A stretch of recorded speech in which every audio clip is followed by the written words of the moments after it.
नमस्कार सगळ्यांना. पहिले मराठीमध्ये करू आपण, नंतर हिंदीमध्ये करू. तर 6 जूनला आपण सगळ्यांनी पाहिलं, दिल्लीच्या जंतर मंतरवर हजारो लोक आले होते. कॉंग्रेस जनता पार्टीच्या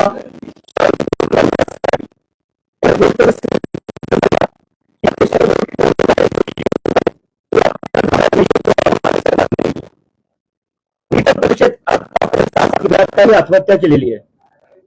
सीबीएसईचे जे 17 लाख स्टुडंट्स आहेत त्यांचं फ्युचर अफेक्ट झालेले आहे. एसएससी जीडीचे अजून 16 लाख स्टुडंट्स आहेत, त्यांचं फ्युचर अफेक्ट झालेलं आहे. असं एकंदरीत पाहिलं तर आपण एसएससी जीडी, नीट, सीबीएसई आणि सीयूईटी हे स्टुडंट जर बघायला गेलं तर 1 करोड पेक्षा जास्त स्टुडंट्सचे फ्युचर अफेक्ट झालेलं आहे. तरीही याची जिम्मेदारी घ्यायला कोणी तयार नाहीये. त्यासाठी आम्ही 6 जूनला जंतर मंतरवर आंदोलन केलं होतं आणि आम्ही डिमांड केली आहे की धर्मेंद्र प्रधान यांनी तुरंत दिला पाहिजे. कारण की जिम्मेदारी घ्यावं लागलं. देशातले 5-6 स्टुडंट जे उद्या जाऊन डॉक्टर बनले असते, ज्यांनी दुसऱ्यांचे प्राण वाचवले असते, आज त्यांनाच त्यांचा जीव द्यावा लागलाय. कशामुळे? सिस्टमच्या फेलियरमुळे. तर याची जिम्मेदारी कोणीतरी घेतली पाहिजे आणि त्यासाठी आम्ही सांगितलेलं की धर्मेंद्र प्रधान यांनी शनिवारपर्यंत राजीनामा दिला पाहिजे. राजीनामा जर नाही झाला तर आम्ही देशव्यापी आंदोलन सुरू करणार आहे आणि त्याची सुरुवात उद्या पुण्यापासून सुरू होणार आहे. पुण्यात उद्या 4 वाजता आम्ही आमचा शांतीपूर्ण प्रोटेस्ट करणार आहे आणि त्यानंतर आम्ही लखनौ, अमृतसर, जयपूर, बँगलोर इथेही आम्ही प्रोटेस्ट करणार आहे. तर आमची परत एकदा विनंती आहे की तुम्ही काही करून जिम्मेदारी घ्या, नैतिक जिम्मेदारी घ्या. तुमच्यामुळे स्टुडंट आत्महत्या करतायत, लाखो करोडो स्टुडंटचं भविष्य बर्बाद होतं तुमच्यामुळं, सगळं वाटून होऊ लागलं स्टुडंटचं. याची कोणीतरी जिम्मेदारी घ्यायला पाहिजे. देशात आज अकाउंटेबिलिटी राहिली कुठे? स्टुडंट ओरडू लागले, थकून चालले, पेपर लीक होऊ लागले, सर्व्हर डाऊन होऊ लागले. कोण जिम्मेदारी घेणार आहे याची आणि कधीपर्यंत असं चालणार आहे? ते आमची परत एकदा मागणी आहे की धर्मेंद्र प्रधान यांनी त्वरित राजीनामा दिला पाहिजे आणि जर ते राजीनामा नाही देणार तर देशव्यापी आंदोलन होईल आणि त्यानंतर 20 तारखेला देशव्यापी सगळ्याच जागी मी स्वतः जाऊन प्रोटेस्ट करेल आणि तिथे जाऊन लोकांना आवाहन करेल की सगळ्यांनी दिल्लीला या. जर धर्मेंद्र प्रधान यांचा राजीनामा नाही झाला तर 20 तारखेला दिल्ली येथे सगळ्या देशातला तरुण येईल आणि धर्मेंद्र प्रधानचा राजीनामा घेतल्याशिवाय वापस जाणार नाही. धन्यवाद.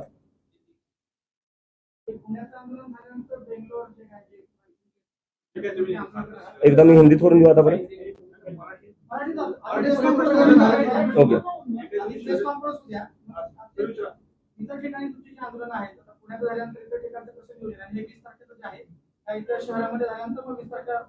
बरोबर. आमचं नियोजन चालू आहे. आम्ही जिकडे तिकडे आमच्या टीम्स आहेत, आम्ही कोऑर्डिनेट करतोय आणि पुढच्या काही दिवसात आम्ही तिकडे आंदोलन करणार आहे. आणि कॉन्टॅक्टने आम्हाला राजीनामा पाहिजे. कॉन्टॅक्टचं आम्ही काय करणार? नाही. डायलॉग एकच झाला. आमचे अकाउंट बंद केले, आमचे सोशल मीडिया हॅक केले. ते नसते केलं तर मला अमेरिकेवर नाही याची गरज पडली नसती.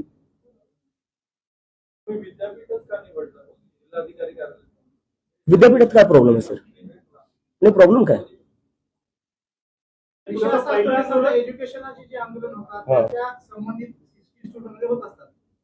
सर मला काय वाटतं ना, कुठे आंदोलन करतोय हा प्रश्न आहे का सर? 6 स्टुडंट्सने आत्महत्या केलेली आहे. ते कुठे प्रोटेस्ट करतोय, प्रोटेस्टची जागा कोणती, त्यावर आपण डिस्कशन करतोय.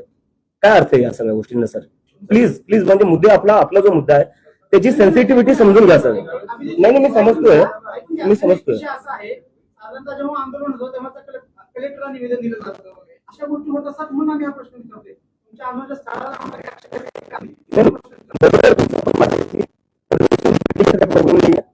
प्रोटेस्ट कुठेही हो, 6 विद्यार्थ्यांनी आत्महत्या केलेली आहे. लाखो करोडो स्टुडंटचं आयुष्य जे आहे ते त्याच्यावर मोठा क्वेश्चन मार्क आहे. मला वाटतं आपण त्याच्यावर थोडं फोकस करूया.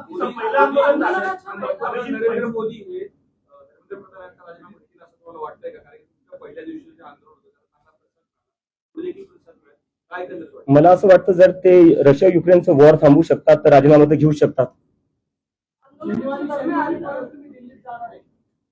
आम्ही 20 तारखेला आता दिल्लीत जाणार आहे. त्याच्या आधी आम्ही देशभर आंदोलन करणार आहे. हा, आम्ही आता परत सांगतोय 20 तारखेला दिल्लीत होणार आहे. आधी त्याच्या आधी आम्ही देशभर आंदोलन करणार आहे. काय फरक पडला, काय बदल झाला, लोकांचा तुम्हाला पाठिंबा वाढला? पहिल्या आंदोलनानंतर काय झालं? काँग्रेस जनता पार्टीमध्ये कसं बदल घडले, काय झाले? पहिल्या आंदोलनात तिथे जाऊन मला कळलं की देशभरातून तिथं लोक आलेली होती. म्हणजे सिक्कीमवरनं लोक आली होती, जम्मू काश्मीरवरनं लोक आली होती, केरळवरनं लोक आली होती, तमिळनाडूवरनं आली होती, काही लोक ओडिसावरनं आली होती, बंगालवरनं आली होती. आणि त्याच्यानंतर त्यांचं असं झालं की आता हे देशभर वाढलं पाहिजे. म्हणजे मला तिथं भरपूर जे सगळे तरुण जे आलेले होते देशभरातून, त्यांनी मला सांगितलं की तुम्ही देशभर करा. आणि त्याच्यामुळे आम्ही आता वेगळ्या वेगळ्या राज्यात करणार आहे.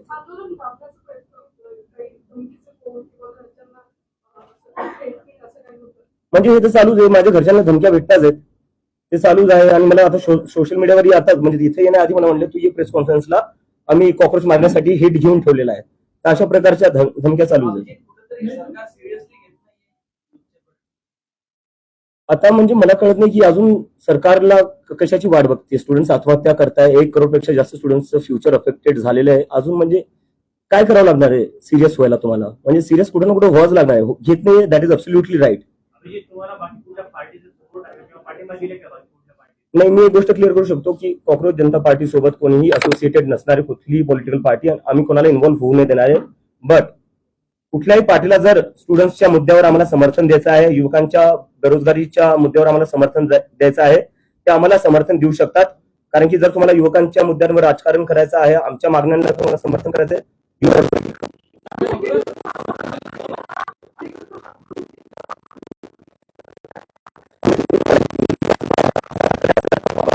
नाही. जनता पार्टी जेव्हा सोशल मीडियावर सुरू झाली तेव्हा देशभरात अनेकांनी कोण प्रदेश अध्यक्ष कोण शहराध्यक्ष अशा घोषणा केल्या. खरंच अशी काही नेमणूक अशी काही नेमणूक नाही झाली, पण लोकांची एक्साइटमेंट आहे, त्यांचं ते एनर्जी आहे, पॅशन आहे, ते स्वतःहून काही ना काही करू बघायला बघतायत. So I really respect that passion. पण आम्ही लवकरच आमच्या फॉर्मल बॉडीज पण अनाऊन्स करू. तुम्ही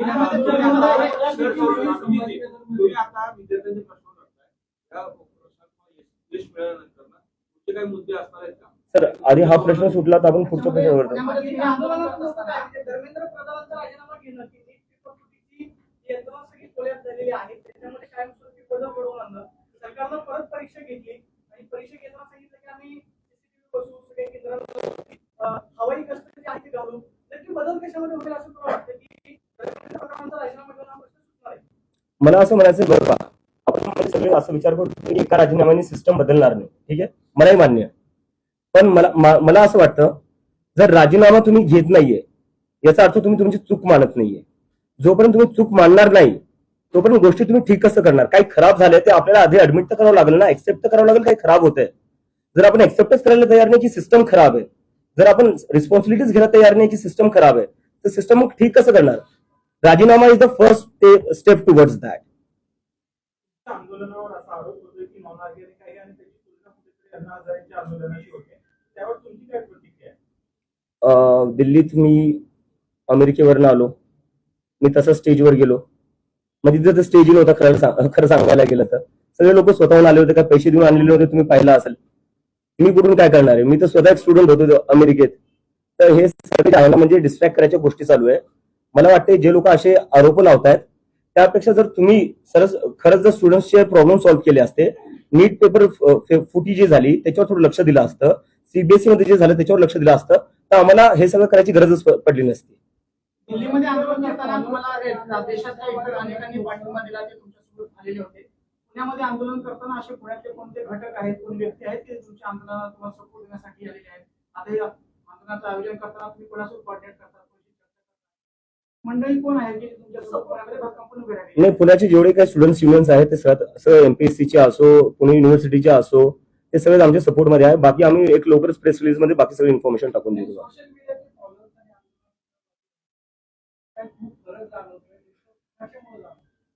सर, नाही, पहिले जेव्हा हे सुरू झालं होतं 15 मे ला सुरू झालं होतं कॉक्रोच जनता पार्टी, तेव्हा भरपूर लोक बोलत होते की हे सोशल मीडिया पुरतं जाणारे, जमिनीवर आपण 6 जूनला जमिनीवर काय झालं.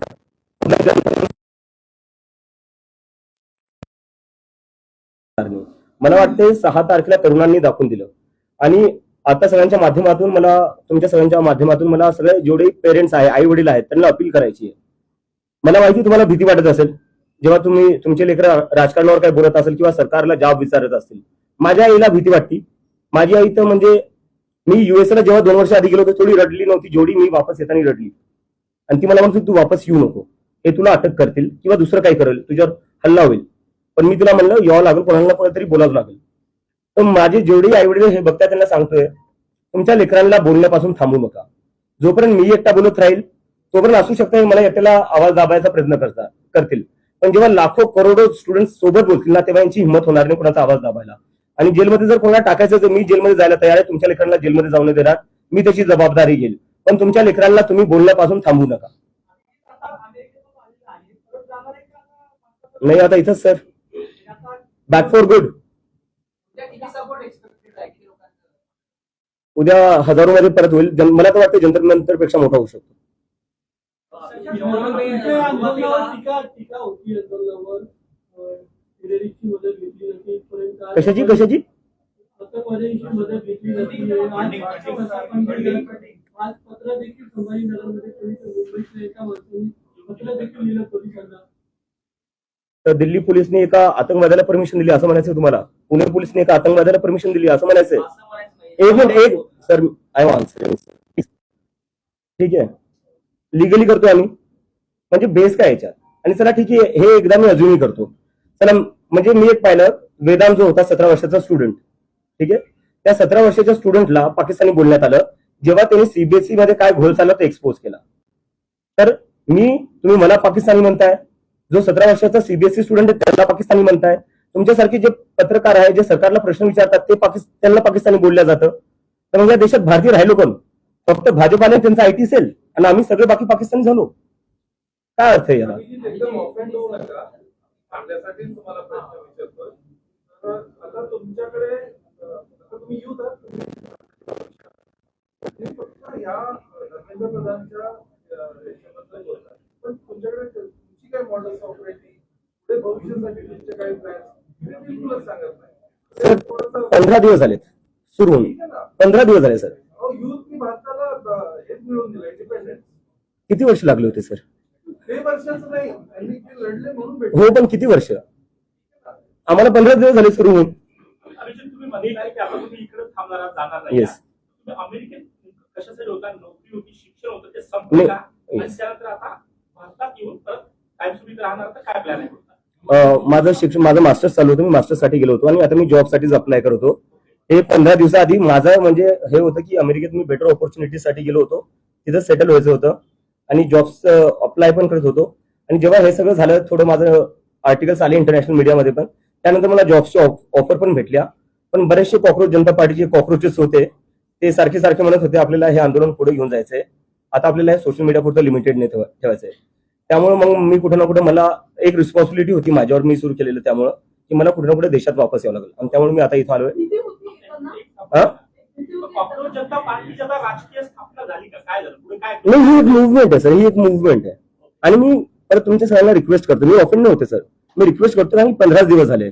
15 दिवसात तुम्ही कसं आमच्याकडून अपेक्षा करू शकता की आमच्याकडे सगळेच प्रश्नांची उत्तरं असू शकतात किंवा आमच्याकडे पूर्ण सिस्टम तयार असू शकतं? नाही, नक्की करू सर. पण दुसरा प्रश्न असा येस, अमेरिकेतून राहून आले, आम्ही अमेरिकेतून वेगवेगळे असे चर्चा होतात. खरंच अमेरिकन काय विचार करत होतो भारतीयांना? नाही तसं तर म्हणजे नेमकं विचारायचं नाही, भारताबद्दल चर्चा होती. कारण की जर अमेरिकेत बघायला गेला, अमेरिकेची जी आयटी, खूप चांगला प्रश्न विचारला, याच्यावरून मला आठवलं. अमेरिकेची जी आयटी आहे, आयटी इंडस्ट्री, ते सगळे भारतीय चालवतात. सिलिकॉन व्हॅली जी आहे तिथं सगळ्या मोठ्या पोझिशन्सवर सगळे भारतीय आहेत. अमेरिकेत जर हायेस्ट पेईंग कम्युनिटी कोणती आहे ती भारतीय आहे. तर असं नाही की आपल्या देशात टॅलेंट नाहीये, आपल्या देशात खूप टॅलेंट आहे. आपल्या देशात टॅलेंट इतकं आहे की युरोप असो का अमेरिका, इथं सगळ्यात हायेस्ट पेईंग जॉब्स जे आहे ते भारतीयला भेटतात. पण आपल्या देशात काय होत आहे? आपल्या देशात ती ऑपॉर्च्युनिटी आणि प्लॅटफॉर्म का नाही भेटत आहे जो बाहेर देशात भेटतोय? नीटचा पेपर तो फुटला किंवा सर्वकार एनडीएचा संपर्क मराठवाड्याचे आणि पेपर होण्याच्या आधी 10 दिवस त्यांच्याकडे पेपर होता. एनडीए मधले जे तज्ञ असतात त्या तज्ञांनी त्या प्रश्न जे आहे ते क्लासेस होते. हे नक्की गळती कशी झाली? म्हणजे सरकारचे क्लिअर आहे की एनडीए मधले याच्यामध्ये दोषी आहेत, त्याच्यामुळे मग एनडीएच्या कर्मचारी अधिकाऱ्यांवरती कारवाई. सरकारच्या आतल्या लोकांशिवाय कोणतीच गोष्ट लीक नाही होऊ शकत. आणि मला वाटतं त्यामुळेच एज्युकेशन मंत्रालयात थोड्या दिवसाआधी आग लागली होती. मला आता निघायचं, हिंदीमध्ये मी करतो.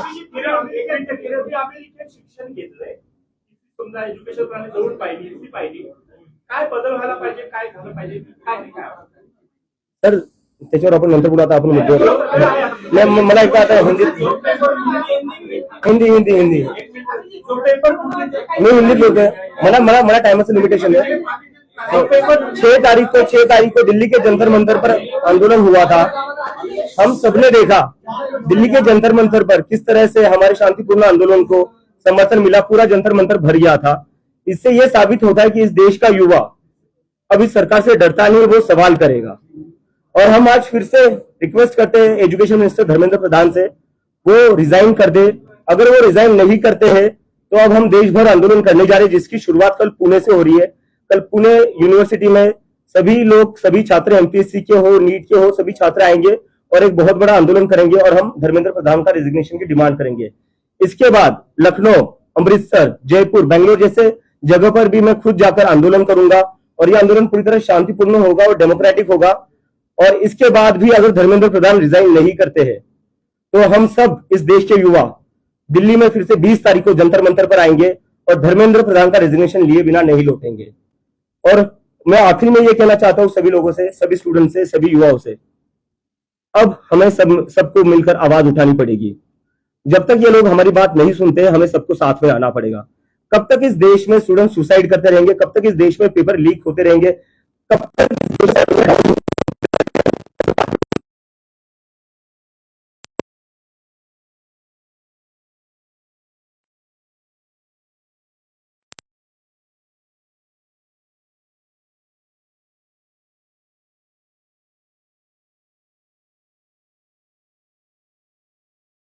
सपोर्ट करें. Thank you. सरकार कितना सपोर्ट मिलेगा?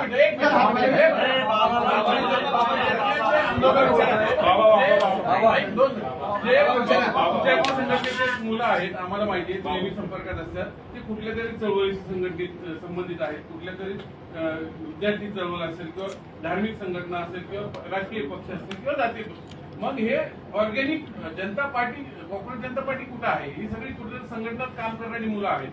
ऑर्गॅनिक जनता पार्टी कुठे येणार आहे? नागरिक आहेत पण कुठेतरी तर ते एकरूप कसे होणार? नाही, मी तो म्हणतो भाजपचे लोक आले पाहिजे. भाजपच्या त्यांची लेकर सीबीएसई नीटची परीक्षा देत असते, त्यांनी आलं पाहिजे. आम्ही तो असं म्हटलं की काही दिवसांपूर्वी शिक्षण मंत्रालयामध्ये विभागाला आग लागलेली होती.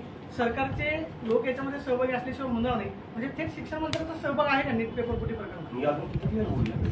सीबीआय तुम्ही काय माहिती घेतली का या तपासाच्या संदर्भात? आणि दुसरी गोष्ट, तर या तपासामध्ये प्रामुख्याने जी लोक पेपर फुटीत होती ती पुण्यातली सहभागी होती, त्याच्या मागे नेमकं कोण आहे याबाबत काही तुम्ही माहिती घेतली का? सीबीआय माझ्यासोबत का बोलायचं? मला तर वाटतं माझ्यावर सीबीआय रेट. तुम्ही काय त्यांच्याकडे विचारणा केली का आतापर्यंत सीबीआयकडे? म्हणजे आग लागली कुठे आहे? कारण तुम्ही जी भूमिका मांडताय ज्या आक्रमक पद्धतीने, त्या पद्धतीने विरोधी पक्षाने पण मांडलं गरजेचं. मला वाटतं विरोधी पक्ष मांडतो, पण मीडियाने आपल्यासोबत म्हणजे स्वतः प्रश्न विचारला पाहिजे, ते दाखवत का नाहीये. तुमचं मानतोय तर त्यांचं काय आणि मानणं? आम्ही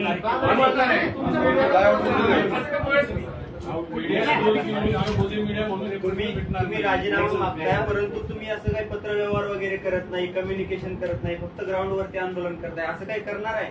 मेल वगैरे कम्युनिकेशन करणार त्यांच्याबरोबर? कारण तुमच्याकडून एक हात पुढे केल्याशिवाय त्यांच्याकडनं कम्युनिकेशन होणार नाही. फक्त आंदोलन करताय, राजीनामा मागताय, ते आहे तुमचा तो अधिकार आहे, परंतु काही कम्युनिकेशन करणार आहे त्यांच्याबरोबर? तर मला वाटतं त्यांना बातम्या वाचतच असतील ते, बरोबर आहे. एवढे म्हणजे हजारो तरुण जंतर मंतरवर येत आहे, तरी ते ऐकायला तयार नाही. तुम्हाला वाटतं की माझ्या एका ईमेलवर राजीनामा देतील? अभिजित, झुरळ हा एक उपद्रवी कीटक समजला जातो, रोगराई पसरवणारा कीटक समजला जातो. त्याच्याकडे किळसवाड्या नजरेनं बघितला जातो. तुमच्या पार्टीला गांभीर्याने का घ्यावं जनतेने? झुरळ कुठे असतात सर? गटारात आणि खाणी बरोबर. तर मग याचा अर्थ आपलं देशातलं सिस्टम जे आहे ते घाण झालं, त्याच्यामुळे झुरळ बाहेर येत आहे. कुठे ना कुठे हा प्रश्न पण विचारला गेला पाहिजे. पण आजच सिस्टम खराब झाली का? देशाची सिस्टम आजच खराब झाली का? हा, देशाची सिस्टम आताच खराब झाली का? नाही, आताच खराब नाही झाली. आताच का बाहेर? आता ते ट्रिगर पॉईंट होता, ज्यांनी हे शब्द वापरले आपण त्यांना प्रश्न विचारावा. अभिजीत, सुप्रीम कोर्ट के फॉर्मर जज मार्कंडे काटू ने सीजेपी समर्थकों को छोड़ने को बोला इसके करो पार्टी ज्वाइन करो. मुझे लगता है देश एक डेमोक्रेटिक कंट्री, जिसको जो पार्टी शुरू करना चाहता है कर सकता है, उसमें कोई रोक नहीं होनी चाहिए. आगे जाके हमको जनता पार्टी जनता मिलेगी कांग्रेस से राजनीति में.